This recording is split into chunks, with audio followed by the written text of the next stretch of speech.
everyone. Thanks for joining us today. This is Viante's webinar series, and today we're talking about homelessness here in our state. Specifically, we want to gain a better understanding of our homeless population, and we also want to look towards the future and find different ways that we can come up with solutions, not only as individuals, but as organizations, businesses, and we also want to look to our policymakers as well. So to do that today, we have a wonderful group of guest panelists with us. They're from different organizations in our state, really exceptional leaders in our community. So I'll go ahead and introduce them here in a moment. I know we had quite a few people sign up for this webinar today, so we'll give them a few moments to trickle in as we go ahead and get started.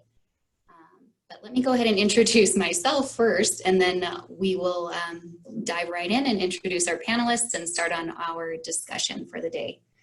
So my name is Anna Mallory. I'm Viante's Community Outreach Manager. Viante is a nonpartisan organization here in New Mexico. It was founded a few years ago, and our goal is to provide nonpartisan information and resources to New Mexican voters. We do this by releasing a legislative scorecard each year. And this looks at our state lawmakers' performance in three key areas: education, crime, and quality of life. We are talking about homelessness today because homelessness, it is affected by so many different factors, but especially when we look at quality of life and the different metrics that we grade our legislators on, we notice a lot of correlation there. So within quality of life, we look at metrics including poverty, labor force participation, cost of living, and median household income. So we think that these are all things that very much tie into homelessness in our state, and that's why we are diving into this further today. So without further ado, I'm going to go ahead and get started introducing our panelists for today. So first, we have Dennis Plummer, and he is the CEO of Heading Home. So Dennis Plummer has been involved with homelessness and housing issues since the late 1980s. His involvement has included undercover investigation of shelter conditions, working as emergency shelter overnight staff, crafting public policy, serving in food lines, leading program and policy design, and teaching English as a second language. A published newspaper journalist and former school administrator, Mr. Plummer now serves as CEO of Heading Home in Albuquerque and was honored as a 2014 Top New Mexico CEO by Albuquerque Business First. He is a practiced hypnotherapist, enjoys extreme sports, and can really settle into reading a good book. So let's go ahead and bring Dennis on here. Give me one moment.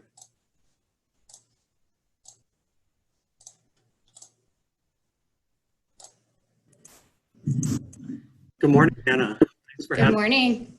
Thanks for being with us today. How are you? I'm well, thank you. Good, good. So next up is Jennifer Metzler. She is the CEO of Albuquerque Healthcare for the Homeless. Jennifer Metzler is CEO of Albuquerque Healthcare for the Homeless, which is a federally qualified health center that has served exclusively the population experiencing homelessness in the Albuquerque area since 1985. AHCH's integrative, comprehensive range of health services and philosophy of care organize around the circumstances of homelessness and an emphasis on ending it. Metzler has over 35 years experience working in community-based organizations dedicated to health, ending homelessness and poverty, and addressing violence against women. So let me go ahead and bring her on. Good morning, Jenny. Good morning. Thanks for having me. Thank you. Thanks for being with us today. Okay, and last but not least, I'm going to introduce Mr. Nevin Marquez. He is the Director of Behavioral Health Services for HopeWorks. Nevin Marquez has nearly 14 years experience working with those who suffer from severe mental illness, substance abuse, and homelessness. In that time, Mr. Marquez has worked as an outreach manager, case manager, program manager, and as a director. Mr. Marquez holds a bachelor's degree in both criminology and psychology from the University of New Mexico and a master's degree in social work from New Mexico Highlands University. Mr. Marquez currently serves as a director of behavioral health and oversees one of the largest behavioral health departments in the state that specializes in working with the homeless. Services include, but are not limited to, assisted outpatient treatment, assertive community treatment, mobile crisis services, comprehensive community support, psychosocial rehabilitation, medication monitoring and management, and a list of supporting housing programs. So, good morning. Good morning, Nevin. Good morning. Thank you for having me. Thank you. Thank you to all of our panelists for being with us today. Let me go ahead and show the pictures here. There we go. Okay, so now that I've introduced all of our wonderful panelists for the day, we are going to go ahead and dive into some questions. And I want to remind our viewers today, if you have any questions throughout the presentation, feel free to drop those in the chat, either on Zoom or Facebook Live, and Rhiannon and I will do our best to get those addressed for you. So without further ado, let's go ahead and get started. So this first question is to all of our panelists. In New Mexico, what are the main causes of homelessness, and are there any unique challenges that we face in New Mexico in addressing those challenges? And I'll let you go. I'll jump in, but I think Jenny and Nevin will probably agree. One of the root causes continues to be and has been historically wages and the cost of affordable housing and accessible housing. I mean, the solution to homelessness is housing, and we know this. In Albuquerque, if you work a minimum wage job, you have to currently work 70 weeks in 1 year with no vacation, no sick leave. Obviously, 70 weeks is not possible in order to afford a one-bedroom home. And that's before taxes are taken into account. So yes, wages and affordable housing are one of the major root causes of homelessness. Definitely. So I would jump in. This is, Nevin and Dennis and HopeWorks and Heading Home, we've all changed our names over the years. We've worked together for a very long time. And so this is not our first rodeo, but we also do disagree. So I would hope people will challenge us on that.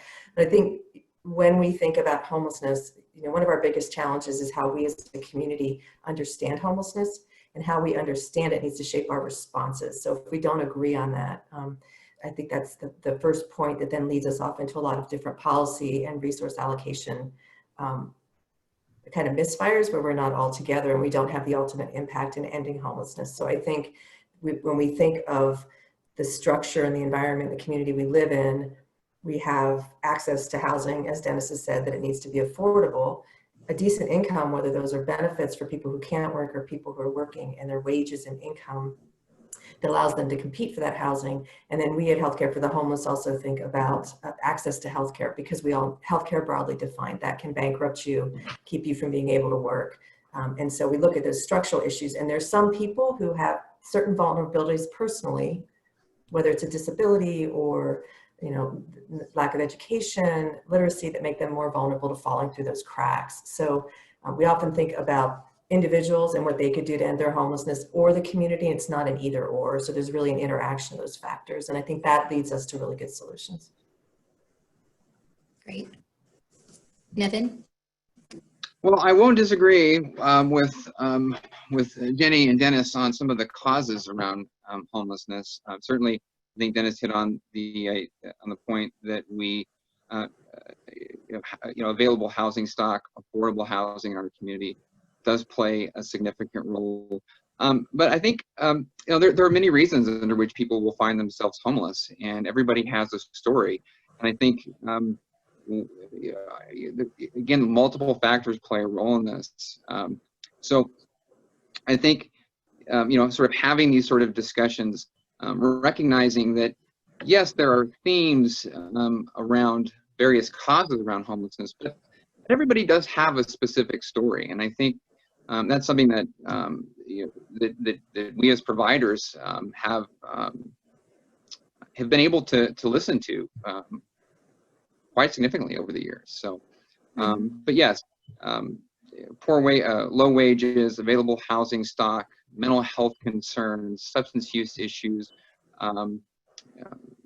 in some cases, I think there is this idea that people make bad choices, and oftentimes it's not their choices; it's other choices, other people's choices, that where somebody might find themselves homeless as a result of a domestic violence situation. So again, I keep going back to that individual story.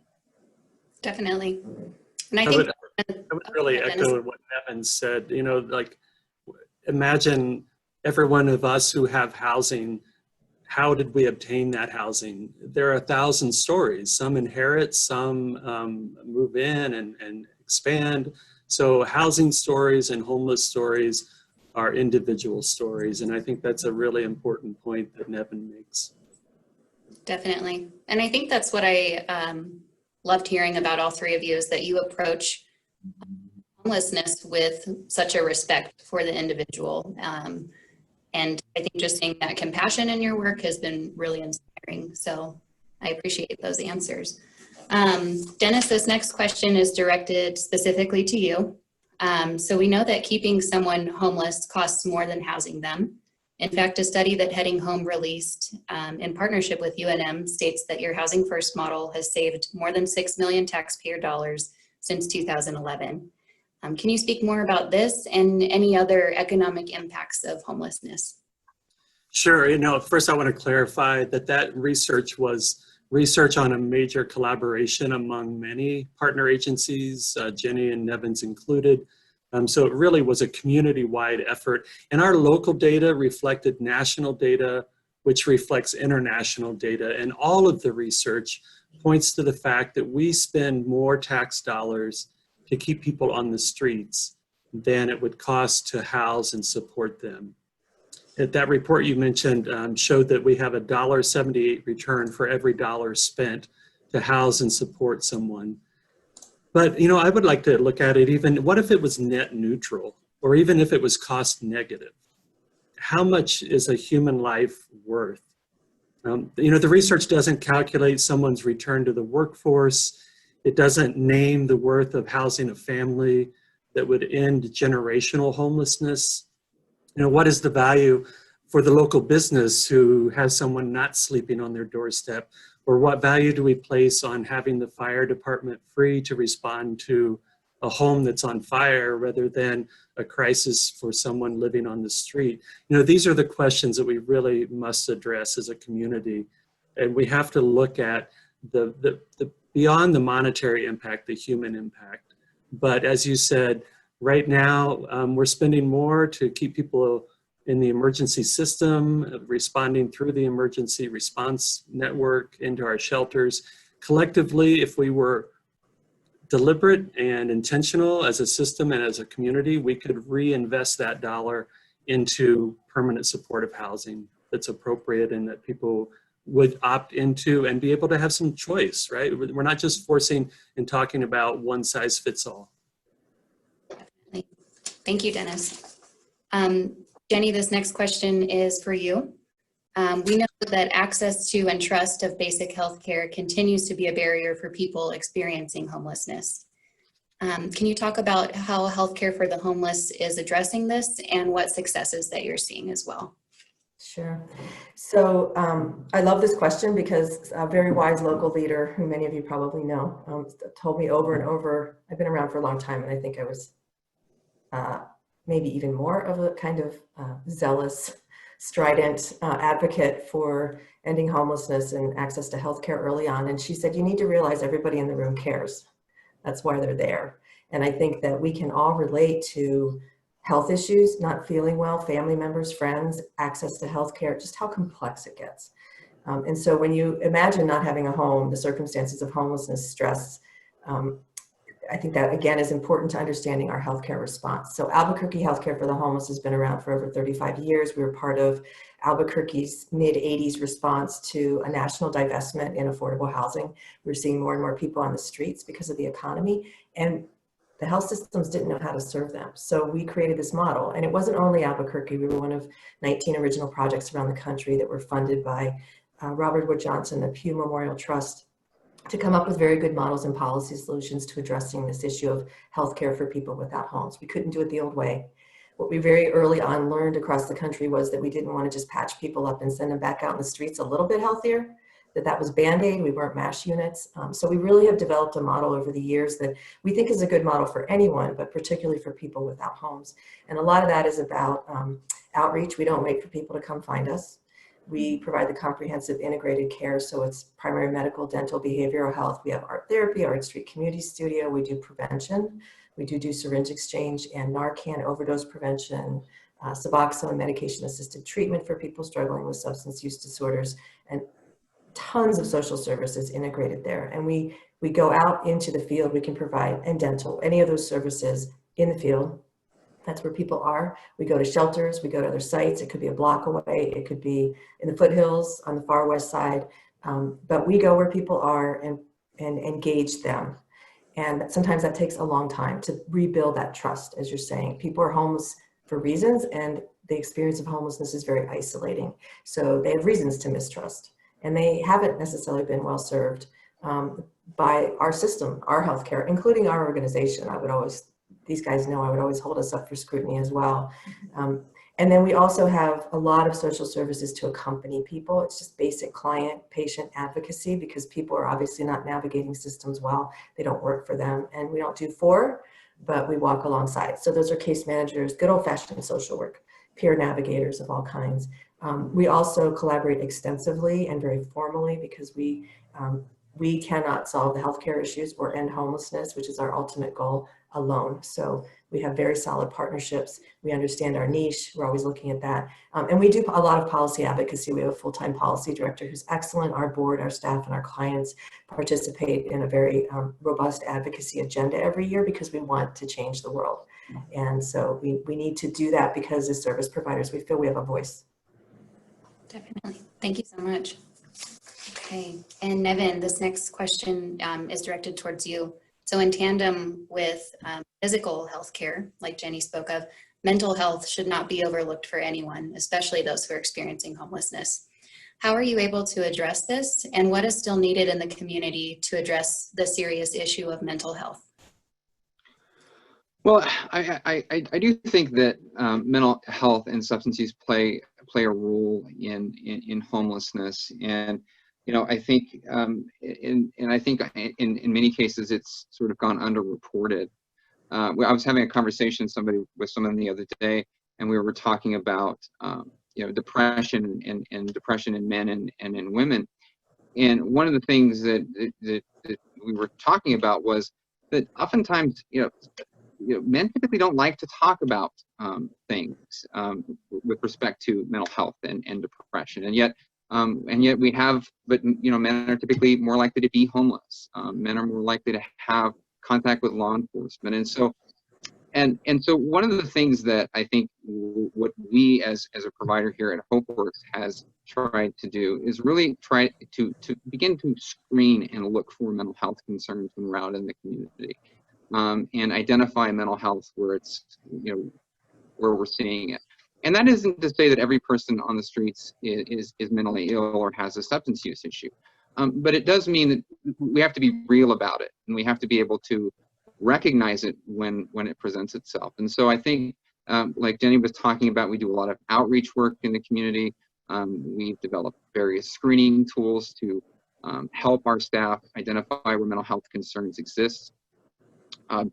And then, of course, we try to offer a lot of wraparound services. So if an individual presents mental health concerns who's homeless, we want to wrap them around the best services available. And that means case management, teaching, coaching, educating, advocating for our clients. Some of them are going to need more intensive services like individual therapy or group therapy. We offer psychosocial rehabilitation that teaches life skills. and of course, we have some specialized services as well, and that's assertive community treatment for people who have not responded well to traditional case management. We're doing some assisted outpatient treatment as well. So there's a lot of specialized services based on the individual, their need, and I keep going back to that story. And in tandem with all of those behavioral health services, we also have a very robust and large housing department. And so it's, I think we could probably agree it's much easier to provide treatment and services to people who are housed than people who are on the streets. Nonetheless, we're going to provide that mental health service regardless of whether or not we have the housing stock, because we do believe that it works. And a lot of collaboration. I think we have to collaborate. We collaborate with Heading Home, with Healthcare for the Homeless, the Barrett Foundation, and we've also done a lot of collaboration with our law enforcement in terms of conducting outreach services. We do our mobile crisis teams are working with and in tandem with law enforcement on an ongoing basis. So collaboration is really key, and we do spend a lot of time working with area hospitals. I mean, you name it. And as Jenny said, good old-fashioned social work in some cases is the best medicine. So those are definitely some of the things that we try to do on this issue. Great, thank you so much. I like what you said about collaboration as well. I know that you all kind of come at this issue from slightly different points of view, but you all collaborate as well. And at the end of the day, you're trying to accomplish the same thing. So I love seeing that overlap and the collaboration, not only with different organizations, but like you said, with police department as well. So. Yeah, and I would add that I think the different approaches are complementary approaches. Where we have disagreements, it's in the minutia and directions, and so I think that part serves us well to self-correct our own system as we challenge each other. But I think we always share the same goal and the same premise that housing should be for all. Definitely. I always say we arm wrestle, but then we all come together for dinner at the end of the day. I think we've gotten very good at strategic critical mass, because it doesn't matter about any one organization or any one entity. We have to figure this out together. And so we've learned trust and sort of to call each other out when we need to as well. Yeah, that's great. Great. Okay, so now that we have a better understanding of some of the challenges that we're facing as a state, and we're kind of seeing how you all are working on the front lines to actively solve these problems, what can be done by local and state policymakers to effectively end homelessness? And then the second part of that question is, have you ever seen bills or solutions to homelessness that got caught up in the political process and died? And if so, what were those and what happened? Fraught with landmines. Yeah, no, I think again, we're learning more about how we understand homelessness, and then how our response and our community and political will need to be shaped by that, and that can't be segregated into sectors that are polarized. And so I think we're coming closer. I think I know that people think, oh, another study or another memorial. I know you all are looking very closely at policy, and there have been some, I think when we get sort of fragmented and divided or disagreeing and it falls apart as a community, that we generate community and political will based on data. I mean, that's one thing. What's the ultimate goal here? We might disagree on how we get there, but what are the data that really give us a map? And we have been lacking some of that. The Albuquerque Heading Home study was really monumental, because I remember when we would go up to the session as service providers and advocates and talk to our state legislators about what they were doing in New York with the Housing First model, or what they were doing in San Francisco or Chicago. And it was compelling, but it sure didn't matter as much to them. And as soon as we had that study and we had local data applying the concepts of how effective a Housing First model could be, they wanted to sit down in a room and talk to us and talk to our people on our board who have lived experience, and our board members and our frontline staff. And so it really changed the conversation, because it was about Albuquerque and when we have data about New Mexico. So there are two. I'm watching a little bit in the chat about shelter and housing availability and affordability here, and where we invest in Albuquerque. And there are two really good studies. We can send the link. I sent the Out of Reach study from the National Housing Affordability in the chat, and we can also send 2 studies that the city recently commissioned. One on the need for affordable housing, what the real gap is. Now that we know how to end it, decision makers and people of influence and community members like you all are saying, okay, so how many units do we need? And we don't have a good comprehensive picture of that. So there has been a study that the City Commission from the Urban Institute recently posted, talks about pipeline of affordable housing development, the number of vouchers that we need, the kind of support we would need for that, and a few other things, but it really substantiated and gave us a very real local picture of what we were talking about. So that was the next good step. There's also a shelter study there by Poppe and Associates that the city commissioned, a group that was looking at shelter beds and what we need. So I think we finally have some of those answers. Now we have to build a policy, the good public policy allocation of resources to undo homelessness, because our policies and our allocation of resources are what create homelessness. We know that. So those studies are really good. We can get you links for all that. And that actual housing study is one example of what got hung up in the state legislature with a lot of local support, public and private. It got line item vetoed by the governor a couple years ago. I think the reason it got our best understanding is that maybe we weren't doing all of our work on communicating to all of the stakeholders and decision makers along the policy making and way what that really served. And I think for a lot of people, it was like, oh, another study, that's a lot of money. So we learned a lot about how we talk about how the data will be used and why they're lacking. And we brought a lot of people around that. So now we can mobilize it. The other thing that always gets, we need housing vouchers. I mean, I think this puts out a lot of good recommendations for ending homelessness by some really credible sources. But I think that when we ask for what it will really cost in housing vouchers at all levels of local, state, and even federal government to be able to end homelessness, which is totally fixable, it gets stalled because there's the idea that there are not enough resources. And so we don't do what we need to do because we're talking about how it's too hard to get there rather than stepping out and beginning to do it. Definitely. There's, I think it's a real challenge for any administration to build upon the previous administration, and that's at all levels of government and all levels of city, from city council on up, that each newly elected official needs to make his or her mark in some fashion. And so I think that creates a challenge for building on previous successes. And so I think it's really important, as we as nonprofit providers need to collaborate, we really need the political and community will to continue taking progressive steps and not regenerating the question and the answer every 4 to 6 years. I think that really slows down and impedes our ability to continue moving forward with a solution. Nevin?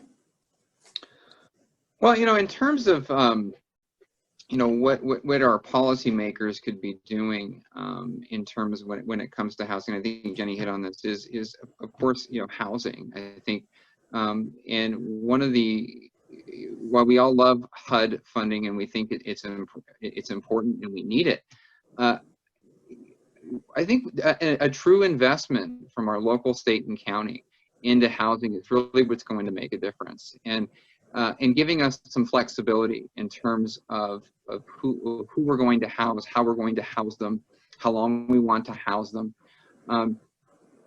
because HUD is great, and we have some really wonderful programs that come from HUD. A lot of the regulations from HUD are national regulations, and they're not necessarily very specific to what we're doing here in Albuquerque. A few years back, we had, I remember having some issues where we had a lot of encampments in the city, and they were getting large, homeless encampments. And so a lot of the homeless providers were tasked with going out and trying to conduct outreach and connect these individuals with services. And I was thinking how nice it would have been to be able to say to those people, hey, look, we've got 15 to 20 vouchers. Let's get these people off the street rather than putting them in a hotel and then have the issue pop up somewhere else in the community down the road. And so we have within our, in our own communities, programs and infrastructure on how to do this.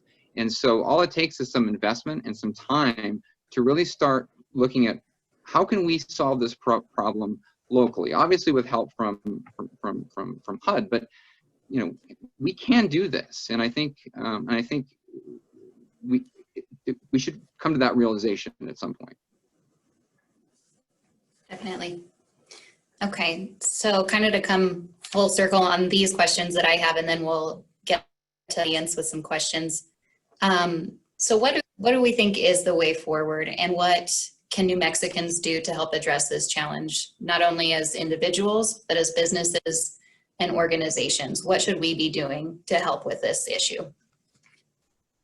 I would go back to something Jenny said earlier, which is we as a community need to demand data-driven solutions, right? We can stab at this at 1,000 different ways and just not get to where we need to go. The data shows us the solutions are out there. They're complex, but I tend to say that they're not complicated. They are complex, but we know how this works. As Jenny said, we created it. Our systems created it. So we have the ability to work our way backwards. And I think looking at best practices and the data shows us those steps that we need to take. So whenever you hear of a plan or a program, I think as an individual to ask for the data that proves that that's the right way to go. I think that we can expect that of ourselves as a community. Jenny or Nevin?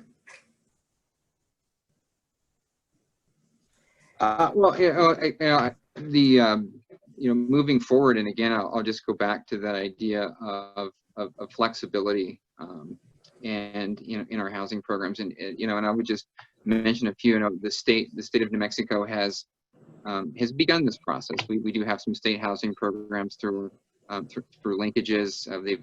We've done some expansion around those types of programs. There's been discussions around eviction prevention programs, more supportive housing and rapid rehousing in the city of Albuquerque and across the state.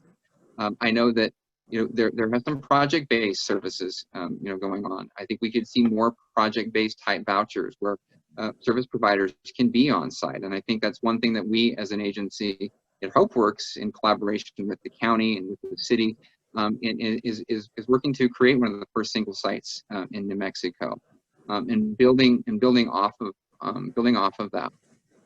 I also think that when it comes to moving forward with respect to behavioral health services in this community, is number one, to recognize that it's real, and behavioral health is a major concern, but also to start taking a look at how we build capacity for more providers in the community, whether that be psychiatric providers, mental health, more therapists, more medical personnel in general. I think that's something that this community lacks. And how do we do that? And Dennis made a good point earlier about the money that we do save by number one, providing services and housing people. I think we can start to take a look at how we can utilize some of those savings to start increasing our capacity in some ways, to make sure that we are really truly addressing some of the root causes of the issues. It's a real challenge to move cross-sector savings.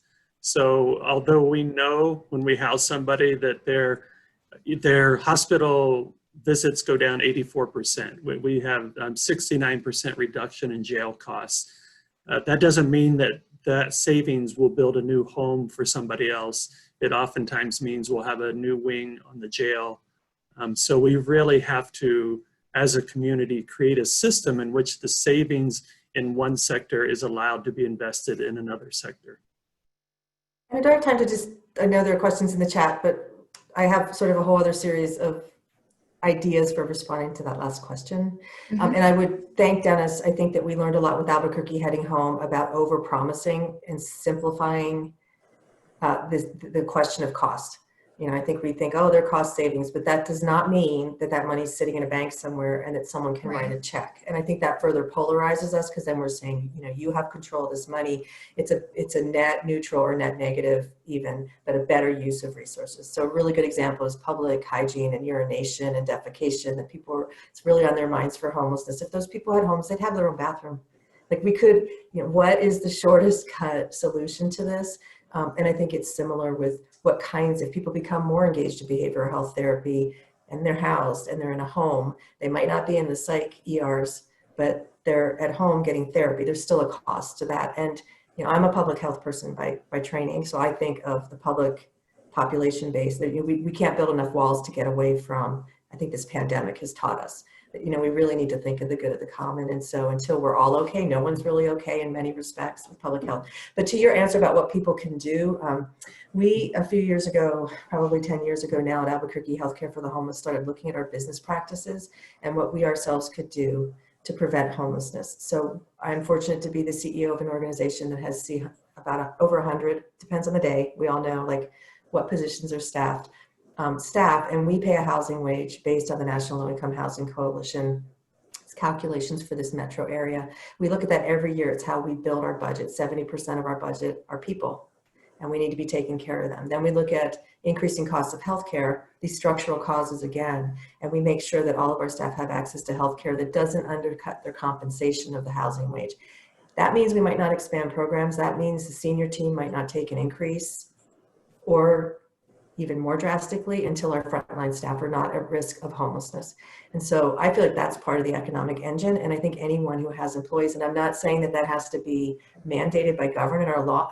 I've talked to so many business owners who said, we take care of our people in these ways. We don't need someone to tell us. So however we get there, I think that those things are really important, that we're doing everything that we can not to put people at risk of homelessness, because we will see an increase in homelessness because of the economy right now in the pandemic. And I think there are a lot of things that we can do right in front of us that we have control of to take care of the people around us. So that's a really good starting point. That's a great answer. Thank you. So I noticed it looks like, Jenny, I think you've been kind of keeping up with the chat and answering questions as we go. Thanks for doing that. Let's see if were there any questions that you wanted to address that were in the chat to anyone? If not, I can go ahead and pick one here.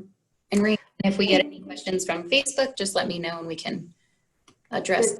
There's some about this very local current question about law enforcement investment of resources in civilian mobile crisis response. And that's really Nevin. He's really been working on that for years. So.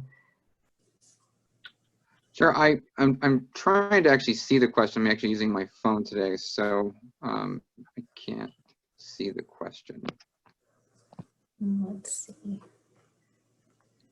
The chance that maybe you could post it for me real quick. Jenny, do you have that question in front of you by any chance? Yeah. There are actually a couple. I'm not sure who one is from. I think it might be from Matt. Why do you think we are more willing to fund police and first responders to deal with people suffering from homelessness rather than fund housing? And then Lori Roach asks, how can public health and safety officers more effectively support and help individuals, homeless population needing mental, substance, behavioral health interventions versus the cycle of incarceration? And how do you feel about current efforts in Albuquerque to address this issue with their behavioral health units and potentially civilian policing?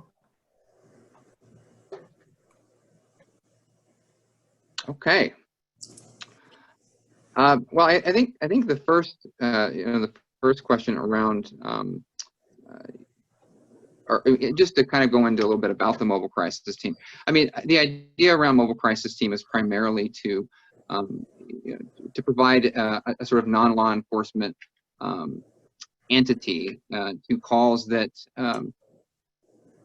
that may not necessarily require a full law enforcement response, but yet they get the call nonetheless. And so I think this has been one of the things that we've been dealing with, is that or discussing, and certainly most recently with some of the mayor's new ideas around a different division and how we respond to calls. But I think the idea around mobile crisis was and has been and has always been around complementing law enforcement with somebody who isn't and individuals who are skilled in de-escalation and providing treatment. And this isn't necessarily new. I mean, we do a lot of collaboration with the police department in terms of outreach. I know that there has been a much better relationship over the last several years in terms of coordinating services or coordinating with with the police department. But the idea is that they can't do it all themselves. and some of the work that some of the things that they encounter are really best suited for providers in some cases. And I know that our outreach team with Heading Home, my observation has been that the downtown beat is incredibly compassionate and kind and effective in working with people experiencing homelessness on the street.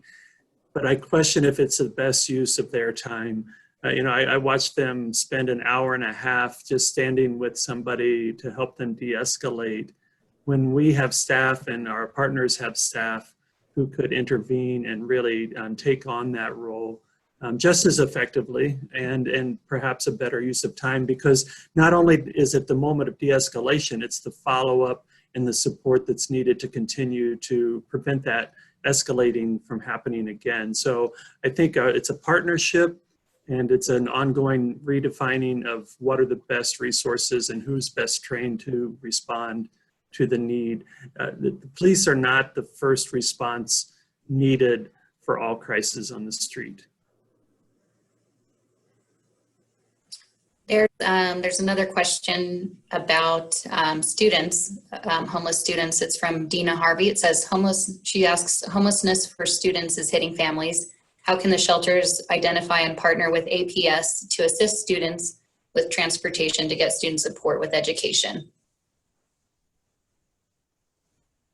So we're doing that at the West Side shelter that Heading Home that we operate. It's the state's largest year-round shelter. It includes families.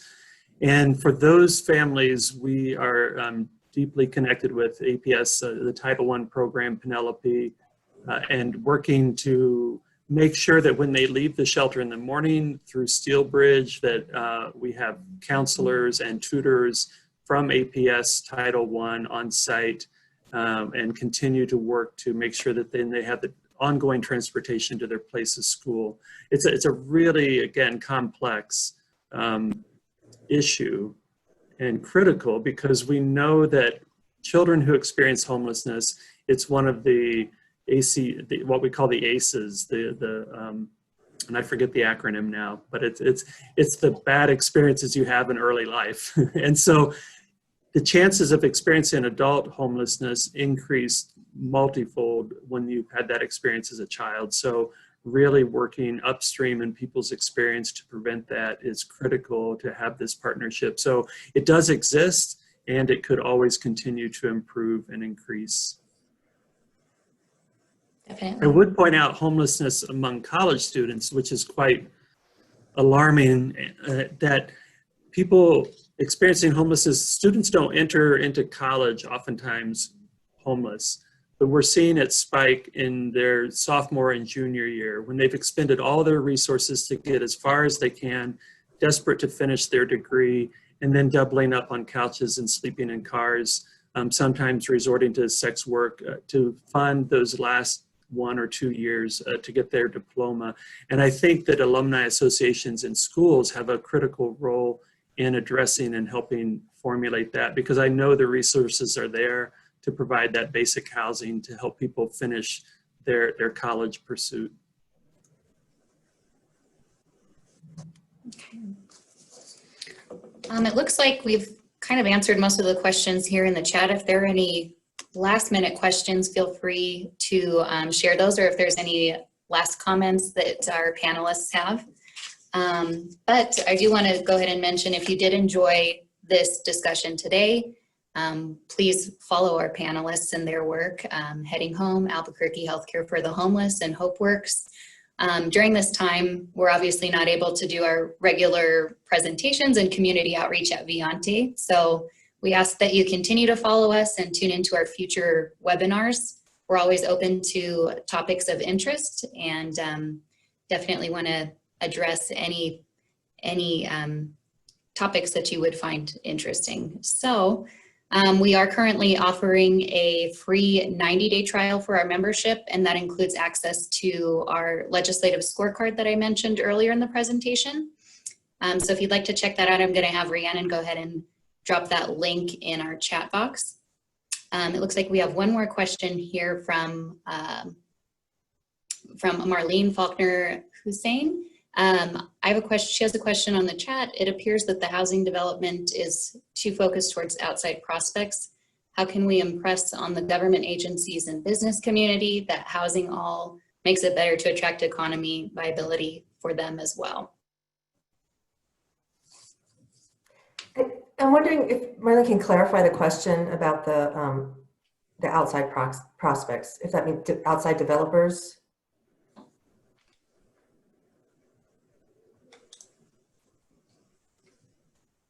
And maybe while she's typing, Jenny, you could maybe touch on Sure. the different. Yeah, I mean, I think again, data, I think having a range of affordable housing, I think having inclusive zoning where like right now in this community, we have scattered site, subsidized vouchers, similar to what was in the Albuquerque Heading Home study for Housing First, that we are all supporting of people we've managed to get sometimes pipelines straight from the camp or the street into housing when those units are available and we have a voucher. Our folks can really move people quickly into housing and then keep them housed. And this is where our intervention for people on the streets ultimately becomes prevention. So we need more of those units. And I think there's a conversation about how they're so expensive or they take too long. And again, if we keep talking about how long it takes and how we can't do it and there aren't enough resources, then we won't ever begin to put a dent in it. And so I think we have to just jump in and keep carving. I think that there are a lot of people who understand the importance of this. And I think if we see the ultimate investment has a huge payoff for the entire community, that has to be part of the conversation. I think we often talk about something, say, oh, follow the money. That's why the politics are getting weird. And I am a complete proponent of that. But yeah, follow the money and look at the impact that it has. And so getting more sophisticated, there are people who are much more sophisticated about the big deals that do affordable housing. The vouchers are pretty straightforward for us. But I think just engaging in conversations with the data, with some of the real costs, understanding the costs, not over promising, but looking at really the power of those investment and how that benefits everyone. We do, a lot of what we do, we have not made up over the years. We didn't do this by trial. There's a little bit of like fits and starts and fussing, but it's really not trial and error. It's been looking at this huge peer community across the country, particularly in healthcare for the homeless. We're very tied into that. There are 300 peer organizations and projects around the country, and we're on the phone or emailing with them constantly. What did your city do? What did your state do? How's it looking for you? What neighborhoods or communities do you have where there is a lot of affordable housing, where these policies have been put in place? And then what does that look like on the streets? And what do neighbors and other stakeholders and business people say about that? So we're in a constant iterative process of feedback with them to find out what's working in other places and what we may be able to adapt here. And when you look at places that have affordable housing, those quality of life indicators and those economic indicators, it's also an investment in the community. As well as benefiting people who are out there on the streets. And I think we all care about them at some level. I don't know if that answers your question, but. Good. Okay, so with that, we're going to go ahead and wrap up this discussion. I want to thank all of our panelists, Jenny, Dennis, Nevin, thank you so much for joining us today and bringing your expertise and knowledge to this panel. I think it was very eye-opening and very helpful. We are going to go ahead and post this recording online, so if anyone wants to share this, please feel free to do so. And thank you again to everyone for joining us this morning.